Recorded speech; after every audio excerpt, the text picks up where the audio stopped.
पोराला 5 लाख पगार, पण पोरग बापाला वृद्धाश्रमात सोडायला आलं. पण त्यानंतर जे झालं, ज्यामुळे संपूर्ण महाराष्ट्राला हादरा बसला.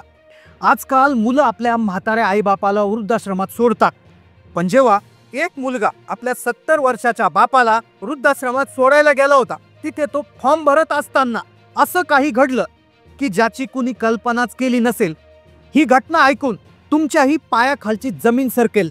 वृद्धाश्रमातला हा तो प्रकार जो संपूर्ण देशात वाऱ्यासारखा व्हायरल झाला आहे.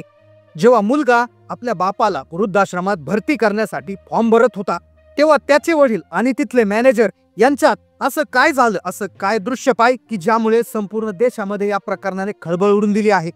मुलाला 5 लाखाचा पगार होता, तरी त्याला त्याचे वडील जड झाले. हे ऐकून तुम्हाला कदाचित राग येईल.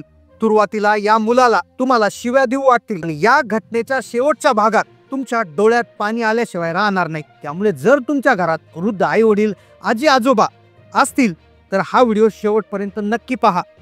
वृद्धाश्रमातली एक घटना जी तुमच्या कल्पनेपलीकडची आहे, जी आहे रमेशजींची. रमेशजी ज्यांचं वय 70 वर्ष, सरकारी नोकरीतून रिटायर्ड झालेले एक सर्वसामान्य गृहस्थ. त्यांची पत्नी काही वर्षापूर्वी देवाघरी गेली होती. घरात मुलगा आलो, सून सुनीता आणि नातू शिवम असे ते राहायचे. निवृत्तीनंतर रमेशजींचा बहुतेक वेळ घरात जायचा.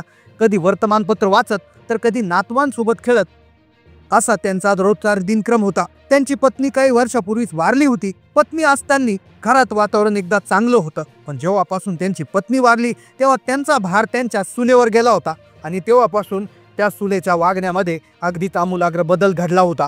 या सुनेचं वागणं इतकं विचित्र का झालं होतं, की सासऱ्याविषयी इतका तिच्या मनात का द्वेष होता, याची कल्पना रमेशजींना नव्हती. पण 2 महिन्यापूर्वी त्यांच्यासोबत तो प्रसंग घडला, आणि त्यामुळे त्यांनी वृद्धाश्रमात जाण्याचा निर्णय घेतला होता. पण वृद्धाश्रमात गेल्यानंतर तिथे जे घडलं, ज्यामुळे संपूर्ण राज्यामध्ये ही गोष्ट चर्चेत व्हायला लागली. एक दिवस झालं असं, त्यांची सून सुनीता त्यांना नेहमी टोमणे मारायचे. बाबा दिवसभर रिकामे बसून काय करता, काहीतरी काम करत जा, तिचं रोजचं बोलणं असायचं. रमेशजी शांतपणे सगळं ऐकून घ्यायचे. सरकारी नोकरी, मोठा रुबाब, ऑफिसमध्ये त्यांना सगळे कर्मचारी घाबरायचे. पण घरात आल्यापासून ते अत्यंत थकले होते. ते कोणत्या शब्दाला उत्तर देत नव्हते. त्यांचं वय झालं होतं, पण घरात शांतता टिकवणं हे आपलंच काम आहे असं त्यांचं होतं. पण सुनीताचा जाच हळूहळू वाढत होता. 2 महिन्यापूर्वी एका दिवशी सुनीताने रमेशजींच्या हातात एक पिशवी आणि काही पैसे दिले आणि म्हटले, हे घ्या पैसे, बाजारातून भाजी घेऊन या आणि लिहिलेली भाजी घेऊन या. स्वतःचं डोकं चालू नका. रमेशजी काही न बोलता बाजारात गेले. भाजी घेत असताना त्यांचं लक्ष एका मेडिकलच्या दुकानाजवळ गेलं. तिथे एक लहान मुलगी रडत होती. तिची आई खूप आजारी होती. तिच्याकडे औषध घेण्यासाठी पुरेसे पैसे नव्हते. दुकानदार तिला औषधं देण्यास नकार देत होता. ते दृश्य पाहून रमेशजींनी त्यांच्या पत्नीचा आजारपणाचे दिवस आठवले. त्यांना रावलं नाही. त्यांनी भाजीसाठी आणलेले सगळे पैसे त्या मुलीच्या हातात टेकवले. म्हणाले, बाळा हे घे पैसे, आपल्या आईसाठी औषध घेऊन जा. त्या मुलीच्या डोळ्यातले कृतज्ञतेचे अश्रू तरळले. रमेशजी मात्र रिकाम्या हाताने घरी गेले. भाजी आणायला दिलेले पैसे तिने एका गरीब गरजू मुलीला त्यांनी दिले होते. आता त्यांना वाटत होतं की आता घरी काय होईल, पण अक्षरशः रात्रीचं जेवण जेव्हा बनवलं गेलं तेव्हा जेवणामध्ये कुठलीच भाजी नव्हती. जेव्हा आलोकने विचारलं भाजी का नाही, तेव्हा सुनीताने विचारलं, तुमच्या बाबांना विचारा, मी त्यांना पैसे दिले होते, हे मासे कोणत्या तरी दुसऱ्याच पुरीवर उधळून आले आहे. त्यावेळेस आलोक जेव्हा म्हणाला होता की बाबा तुम्ही असं का करता, तुम्हाला पैसे असे घालवायचे नसतात, तुम्हाला इतकंही समजत नाही का, असं रमेशजींना त्यांचा मुलगा म्हणाला होता. वडिलांच्या एका चांगल्या कृतीवर आलोकने प्रश्न का उचलला, बायकोच्या दबावाखाली तो होता का. आता वडिलांना त्याचा त्रास होऊ लागला होता. घटना वाढत होत्या. 2 महिन्यापूर्वीची ही पहिली घटना, ही फक्त सुरुवात होती. तेवढ्या त्यांचा जो मुलगा म्हणजे त्यांचा नातू म्हणाला, बाबा आजोबांनी तर चांगलं काम केलं, माझ्या टीचर म्हणतात गरिबांना मदत करायला पाहिजे. हे ऐकतात सुनीता शिमोर ओढली. ती म्हणाली, गप्प बस तू, जास्त शहाणपणा करू नकोस, तुझ्या आजोबांनी तुला बिघडून ठेवलंय. आता रमेशजींना खूप वाईट वाटलं होतं. त्या दिवशी त्यांना झोप आली नव्हती.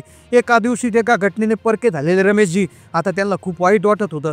काही दिवसांनी रमेशजी बाजारात गेले. त्यांना अचानक चक्कर आली. ते रस्त्यावर पडले होते. एका वाटसरूने त्यांच्या फोनून घरी फोन केला. तो फोन उचलला त्यांच्या सुनाने सुनीताने. त्या फोनवर सांगितलं, बाबा इथं पडले आहे, पटकन या.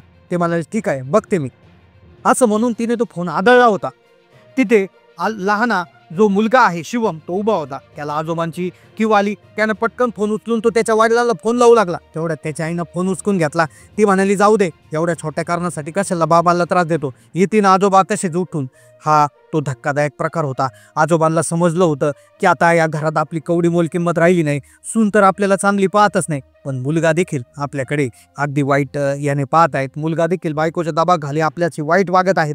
आता झालं एक दिवशी असं, आजोबांची ही करुणा दया वृत्ती बघून एक दिवशी जो मुलगा आहे तो मुलगा देखील शाळेत गेला होता.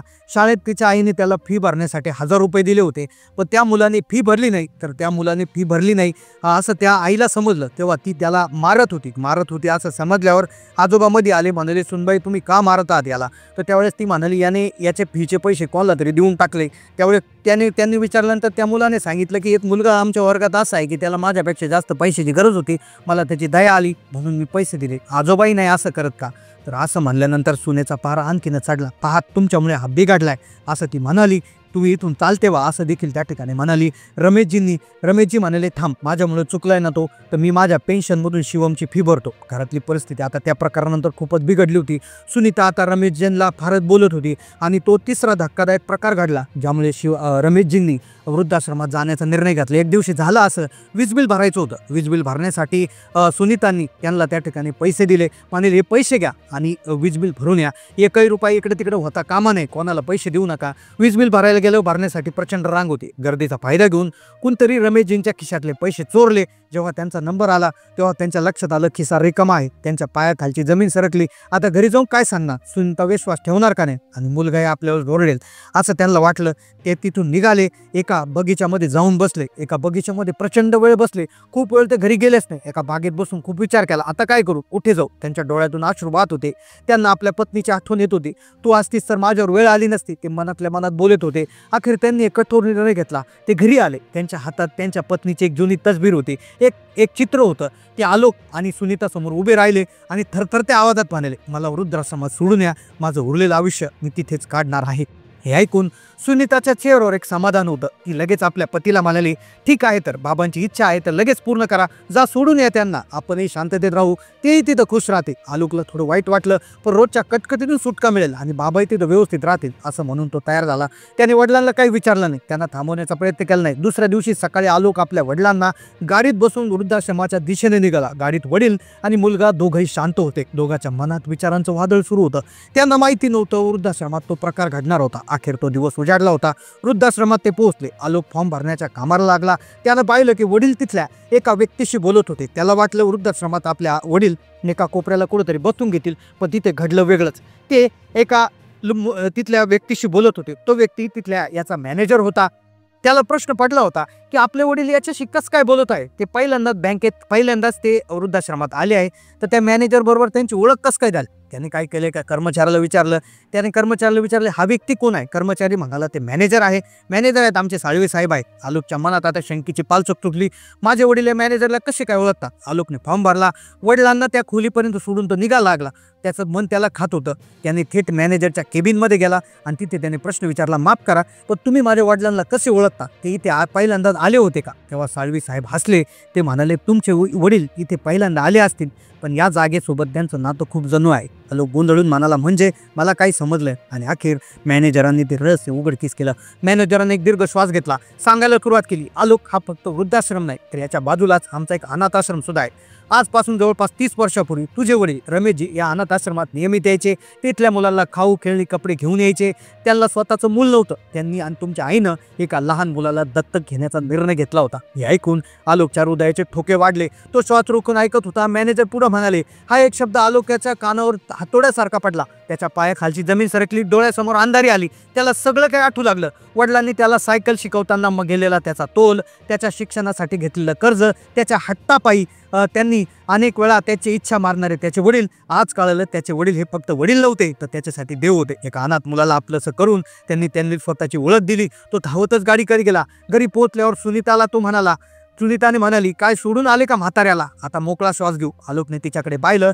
डोळ्यात पाणी आणि संताप होता. त्याने तिच्या कानशिलात लगावली आणि किंचाळला, ज्या माणसाला तू म्हातारा म्हणतेस ना, ते माझे वडील नाही, ते माझे देव आहेत. त्यांनी मला या जगात ओळख दिली. मी त्यांचा जन्मदाता मुलगा नाही, तर त्यांनी मला अनाथ आश्रमातून उचलून आणलेला एक अनाथ मुलगा आहे.